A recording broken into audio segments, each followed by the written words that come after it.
Bonjour à tous et bienvenue dans votre journal de ce vendredi 12 septembre. Ce soir, l'ultime transformation des Atlantes au Sables d'Olonne. Transformation en véritable palais de justice. C'est là, au bout du Remblai, que s'ouvre lundi le procès de la tempête Xynthia. Un site entièrement réaménagé pour être en mesure d'accueillir près d'1 millier de personnes. Cérémonie internationale de commémoration de la première bataille de la Marne. Aujourd'hui, sur place en Champagne-Ardenne, un journaliste de TV Vendée aux côtés d'une délégation de Vendéens qui représente les 589 soldats du département tombés sur ce front. Les sports nautiques, c'est pour tout le monde. C'est en tout cas ce que tenait à rappeler la base de loisirs de Saint-Hilaire-de-Riez qui organisait hier des démonstrations de voiles adaptées aux personnes handicapées. Et puis, silence, ça tourne. Saint-Prouan et ses alentours accueillent depuis quelques semaines le tournage d'un long métrage. Mais on commence ce journal en prenant la direction de Saint-Georges de Pointadou. Quasiment une semaine après la mort de la petite Angèle, l'autopsie l'estime à dimanche dernier, l'émotion est toujours bien présente dans les rues de la commune. Pour preuve, ces fleurs régulièrement déposées devant la maison où a été retrouvée la petite fille de 4 ans. Une collecte est lancée par une commerçante pour participer à la sépulture. Alexis Raison, Paul Burgot et Edwige Richard. Ce vendredi, l'émotion est encore très forte aux essais situés sur la commune de Saint-Georges de Pointadou. Aux alentours, 4 jours après le drame, les habitants ne comprennent toujours pas.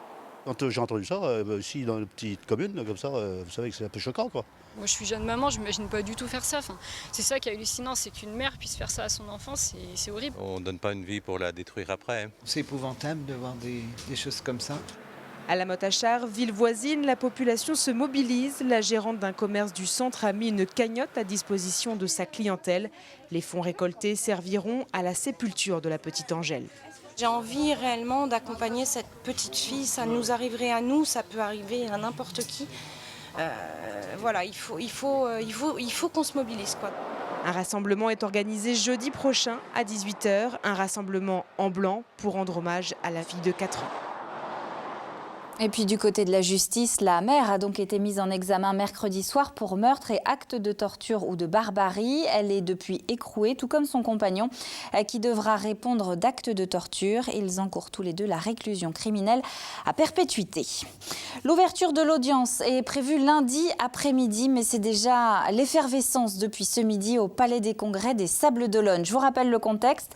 Le tribunal de la ville est trop petit pour accueillir l'organisation du procès de la tempête Xynthia. Il a donc fallu déménager à proximité. Tout va donc se jouer, se discuter, se décider aux Atlantes. Carl Laboureux. Du palais de justice aux Atlantes, le procès Xynthia se prépare aussi techniquement. Le centre de congrès se métamorphose en un vaste tribunal capable d'accueillir les quelques 700 personnes attendues, parmi lesquelles les 120 parties civiles. 29 victimes, ça fait des dizaines de familles endeuillées, un nombre de parties civiles très important. Et donc il a fallu s'organiser effectivement au regard de ce nombre peu commun de victimes. C'est pourquoi les Atlantes ont été choisis pour abriter le tribunal, une première pour le centre des congrès, mais aussi des règles bien précises à respecter. Nous avons le schéma classique d'un tribunal avec le président d'un côté, le greffier et le procureur. Les règles, c'est nous qui les avons fixées pour être bien en accord avec ce que souhaite le président. De manière à ce qu'on puisse, au même titre qu'un tribunal, avoir d'un côté les avocats et la partie civile, d'un autre côté les prévenus ainsi que leurs avocats. Et au-delà des murs des Atlantes, c'est également tout un quartier qui s'apprête à vivre au rythme des 5 semaines du procès. Hôteliers et restaurateurs s'adapteront aux jours d'audience. On va s'adapter puisque lundi et mardi ce sont nos jours de fermeture, donc on va ouvrir là pour l'ouverture du procès et puis après on avisera suivant la fréquentation. Et on va voir comment le début de semaine se passe et suivant la demande et tout, on va, je pense, ouvrir tous les jours. Le procès quant à lui ouvre, rappelons-le, lundi à 14h. Il durera 5 semaines avec sans doute un délibéré mi-décembre. Un procès qui débute, donc vous venez de l'entendre, lundi au Sable, dont vous pourrez suivre au quotidien l'avancée dans ce journal et sur le site internet de TV Vendée. Attention enfin, si vous devez circuler aux abords du Palais des Congrès, des aménagements de circulation et de stationnement sont prévus jusqu'à la mi-octobre. Un mot également de ces 2 piétons renversés cet après-midi dans le centre-ville de La Roche-sur-Yon, sur le boulevard qui longe le Conseil général. 2 personnes âgées percutées par une voiture alors qu'elles traversaient sur un passage protégé. L'un des 2 piétons est décédé, l'autre grièvement blessé. Et puis 2 marins d'un fileyeur immatriculé à Noirmoutier sont tombés à l'eau ce matin au sud de Belle-Île-en-Mer. Les secours ont réussi à retrouver l'un des 2 hommes vivants, mais un jeune matelot était toujours porté disparu en fin d'après-midi. Le bateau, lui, a été rapatrié à Quiberon. Le capitaine a été entendu par les gendarmes. 70 personnes ont participé au rassemblement CGT FO Solidaire en soutien aux salariés de Trouillet, ex-Samro. Rassemblement devant la sous-préfecture de Fontenay-le-Comte pour dénoncer la baisse du nombre d'emplois au sein de l'entreprise. 200 salariés en 2009, 118 5 ans plus tard. Nous, ce qu'on souhaite, c'est que M. Trouillet s'engage et intervienne auprès des élus en expliquant sa stratégie industrielle, son projet industriel. Il y a quelques mois encore, quelques années, la Samro était leader sur le marché de la remorque. Donc voilà, il y a un savoir-faire.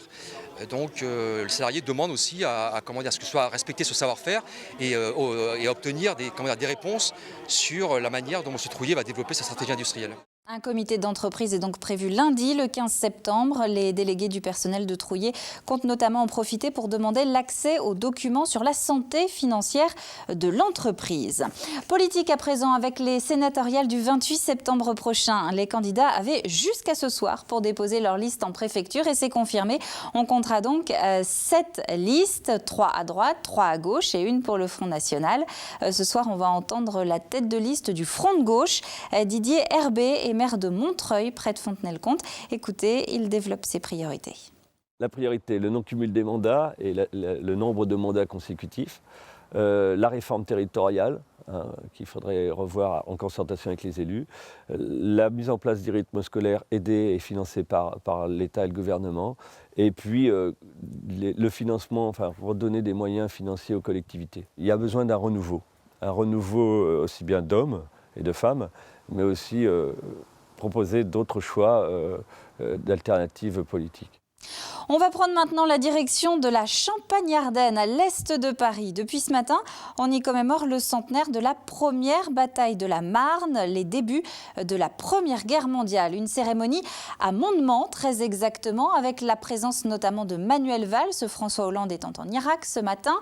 Sur place également, toute une délégation menée par le groupe de recherche sépulcrale de Vendée.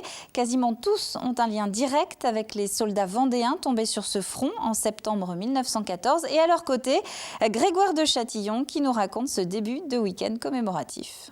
Ce petit village de 50 personnes abrite un monument de 35 mètres carrés qui est dédié à tous ces morts qui sont tombés sur cette bataille de la Marne. Et parmi eux, 589 Vendéens qui sont partis du 5 au 12 septembre 1914, c'est-à-dire dont il y a 100 ans. Les Vendéens que j'ai pu croiser aujourd'hui sont là parce que soit leurs propres grands-pères sont tombés sur les lieux ou à proximité, soit des grands-oncles, ou tout simplement pour un devoir de mémoire plus général, par solidarité. Alors ce vendredi soir, cérémonie plus intime du 137e mairie de Fontenay-le-Comte à Euvy, toujours dans la Marne.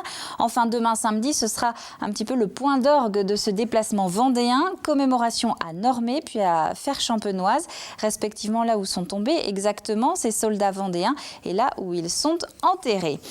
Géographiquement beaucoup plus proche, commémoration de cette Première Guerre mondiale au Puy du Fou également ce soir. Commémoration des volontaires de 1914 en partenariat avec les Fils de la Révolution américaine. Le parc en profite pour célébrer en même temps les figures vendéennes qui se sont illustrées au cours de la guerre d'Amérique comme Charette ou Sauchet des Touches. Un mot de cyclisme maintenant avec Brian Coquard qui se fait ravir d'un cheveu la victoire hier soir à Québec. Le cycliste du Team Europcar arrive deuxième du Challenge Sprint Pro, course qu'il avait gagnée l'an dernier. On va continuer de parler sport, mais sport et handicap maintenant. On essaie de vous présenter régulièrement dans ce journal les initiatives qui sont faites en faveur de l'intégration des personnes handicapées. Eh bien, voilà une nouvelle. La base de loisirs de Saint-Hilaire-de-Riez vient de participer à la 10e édition des Journées handinautiques.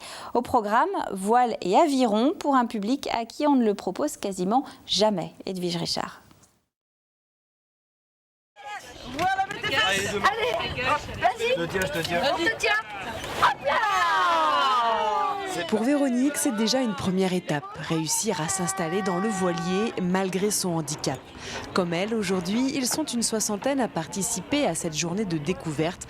Une journée proposée aux centres spécialisés, mais également aux particuliers.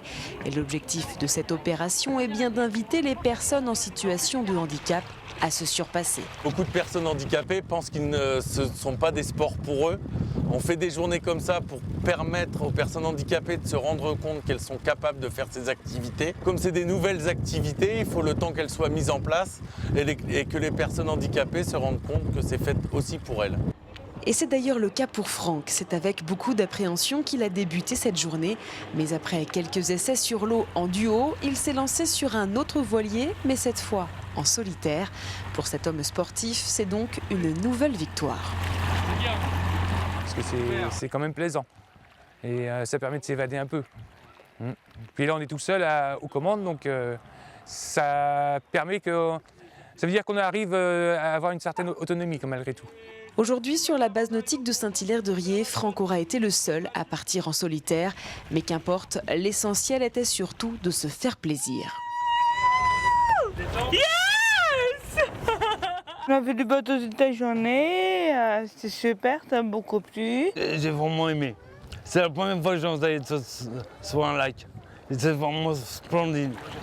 Rebecca, Arnaud, Franck et les autres ne prendront peut-être pas de licence pour cette année, mais chacun espère en tout cas réitérer l'expérience sur la base nautique de Saint-Hilaire-de-Riez ou ailleurs. Reste à connaître les sites accessibles en Vendée, puisque très peu sont adaptés aux personnes en situation de handicap.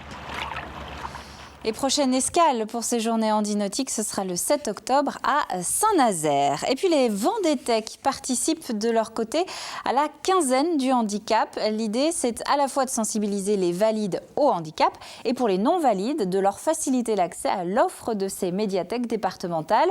Au programme, ateliers d'initiation au braille, à la langue des signes ou encore un ciné-débat. On axe sur la sensibilisation au handicap pour que à la fois les personnes handicapées et les personnes valides puissent se rencontrer, échanger et qu'on puisse pour les valides porter un autre regard sur le handicap. Alors pour en savoir un petit peu plus, eh bien, le programme détaillé est disponible sur le site internet du Conseil général vendée.fr. Avec le temps qu'il fait depuis quelques jours, difficile de ne pas avoir envie de repartir en vacances. Alors voilà peut-être une alternative pour au moins rêver un tout petit peu si vous n'en avez pas le temps. Le salon du véhicule de loisirs qui se tient à La Roche-sur-Yon jusqu'à la fin du week-end. Novices et spécialistes du camping-car s'y retrouvent pour négocier leur prochain achat. Anthony Jamin. Du neuf, de l'occasion, 200 modèles de camping-cars sont exposés au salon du véhicule de loisirs. Ce couple cherche une première acquisition et parmi toutes les offres, difficile de trouver la perle rare. Nous, au départ, on était plus partis sur un camping-car. Mais là, on a vu des petits fourgons qui nous plaisent bien, qui, on se dit, pour une première acquisition, c'est peut-être suffisant au niveau longueur. Et ça passe plus inaperçu dans les villes. Voilà. Donc, pour l'instant, on ne sait pas. A l'inverse, cet autre couple est adepte du camping-car depuis 25 ans.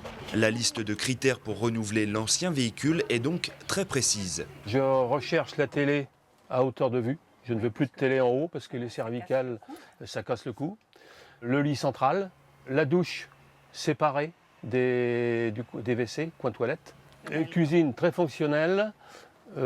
En équerre central. Ce qui prime absolument, c'est un lit central, de façon à ce qu'on puisse passer de chaque côté et qu'on n'enjambe pas l'autre. Je cherche quelque chose qui passe en dessous les barres de 2 mètres, mais avec du confort, avec un lit permanent. Nous avons un lit supplémentaire à l'avant. Il faut dire qu'aujourd'hui, en matière de camping-car, il en existe pour tous les goûts et à tous les prix. Les constructeurs rusent d'ingéniosité pour faire succomber les futurs acheteurs en améliorant toujours plus le confort de la vie à bord. Si vous pouvez prendre un exemple comme dans les campings, de plus en plus les gens viennent de moins en moins en toile de tente et autres. Ils vont aller dans des mobil-homes pour se retrouver comme la maison ou des tentes qui ressemblent plus à des mobil-homes. On veut de plus en plus de confort, on veut se retrouver vraiment comme à la maison. Mais se retrouver comme à la maison sur la route, ça a évidemment un prix. Moins de 50 000 € pour ce fourgon tout équipé et plus de 120 000 € pour ce modèle de luxe. Les bonnes affaires sont alors peut-être du côté des occasions, du moins certains ont déjà trouvé leur perle rare. Reste effectivement à trouver le budget. Alors une autre idée de sortie originale, si vous êtes plutôt dans le sud du Bocage vers Chantonnay, la commune fête ce week-end les 50 ans de son rattachement avec Puy-Béliard et Saint-Marc-des-Prés. L'occasion de faire la fête, évidemment. Une exposition de peinture et de documents d'époque retrace notamment le passé de ce territoire. Une randonnée comptée reliera aussi Saint-Marc-des-Prés à Puy-Béliard demain après-midi. À une dizaine de kilomètres de là, Saint-Prouan devient carrément décor de cinéma. Le café de la commune accueille le tournage du premier film d'Étienne Labroue, un réalisateur plutôt habitué jusqu'à présent aux fictions télé et aux courts-métrages. Un événement qui ne passe pas inaperçu. Paul Burgot. Ça, c'est du scénario. C'est long à lire. Il n'a pas la patience de le lire, mais pourtant un film se tourne dans le bar de Jean-Michel. L'élan réalisé par Étienne Labroue. Alors forcément, au début, les habitants ont eu un peu de mal à le croire. Personne ne m'a cru, alors après, j'ai rien dit. J'ai dit, bon, allez, je la ferme, je dis rien, puis voilà, rien arrivera ce qui arrivera. Et c'est toute une équipe de tournage qui est arrivée. Bistrot envahi, route bloquée, cloche de l'église arrêtée, le quotidien des habitants était un peu chamboulé. Il y a beaucoup de matos, les mecs qui travaillent, c'est vrai, c'est vachement impressionnant à voir. Moi, je ne pas que c'était comme ça. C'est plutôt surprenant, pas habitué à ce genre de truc, quoi. C'est impressionnant, ça fait 35 personnes qui débarquent d'un seul coup. Et quand ils sont arrivés, le premier il arrivait tout seul, c'était le régisseur général. Et il m'a dit t'inquiète pas, tu vas voir, dans une heure tu seras plus patron chez toi. Et effectivement, je ne plus le patron. C'est un acteur qui prend sa place derrière le comptoir et le bar devient un repère de chasseurs pour le besoin de quelques scènes. D'ailleurs, l'endroit n'a pas été choisi au hasard. C'est un bar que je connaissais depuis très longtemps, j'allais acheter mes cigarettes là. Chaque fois qu'il me voyait arriver, il me disait « Ah salut, ça va, tu vas bien ?» et tout. Et il me confondait avec quelqu'un d'autre, tout le temps. Et je lui disais à chaque fois « Non, je suis pas celui que tu crois, je suis le mec qui ressemble à ton copain. » Mais quand même, ça fait une vingtaine d'années qu'on se dit ça, donc au bout d'un moment, on se connaît quand même. La configuration et l'emplacement du bistrot ont aussi été un avantage pour le réalisateur. Et finalement, Jean-Mi jouera même un petit rôle, celui d'un client. Pour le voir, patience, l'élan devrait faire une première projection au mois de février ou mars. En attendant, silence, ça tourne. 3, 2, 1, action. Et le tournage de l'élan doit se terminer à la fin du mois. François Morel et Bernard Montiel devraient figurer au générique et donc venir tourner eux aussi dans le département. Un mot de France 5 pour finir, qui consacre demain son émission Échappée belle à la Vendée. Diffusion demain samedi, donc à partir de 20h35. Alors ce n'est pas la météo du week-end qui contredira le décor de cartes postales présenté sûrement dans le reportage de France Télévisions. Demain, soleil généreux, légèrement entaché de quelques nuages, mais température de saison. Dimanche, encore un léger voile, mais là, des températures qui restent vraiment estivales. Le bulletin complet, c'est dans un instant avec Armel Pavageau. C'est la fin de ce journal. Merci à vous de l'avoir suivi. Prochain point sur l'actu vendéenne, c'est évidemment lundi avec Edwige Richard. D'ici là, très bon week-end à tous sous le soleil et avec TV Vendée, évidemment. À bientôt.